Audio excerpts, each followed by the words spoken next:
Sand বা অ্যালকোহলযুক্ত আতর বা স্প্রে এগুলো আমরা ব্যবহার করে থাকি। তো এগুলোতে দেখা যায় অ্যালকোহল ব্যবহার করা হয়ে থাকে। তো অ্যালকোহলটা এক প্রকারের মদ বা এক প্রকারের শরাব। এগুলো যে আমরা ব্যবহার করছি, এটা ব্যবহার করাটা আমাদের জন্য বৈধ কিনা।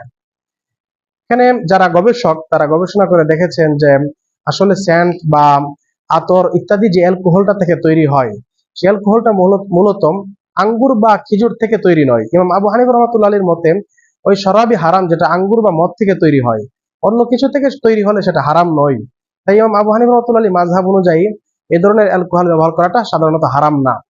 তাছাড়া অন্যান্য ইমামদের মতে এই ধরনের অ্যালকোহল ব্যবহার হারাম, কিন্তু যেহেতু এখানে অ্যালকোহলটার অ্যালকোহল রয় নাই, সেটা একটি পারফিউমে পরিবর্তিত হয়েছে, একটি সুগন্ধিতে পরিবর্তন হয়ে গিয়েছে, অর্থাৎ এর আরবিতে বলে এটাকে তাবদিলে মাহিয়ত, তাবদিল হাকিকত মাহিয়ত, এর বাস্তবতা পরিবর্তন হয়ে যাচ্ছে। আগে অ্যালকোহল ছিল, এখন এটা আতর হয়ে যাচ্ছে, স্প্রে হয়ে যাচ্ছে।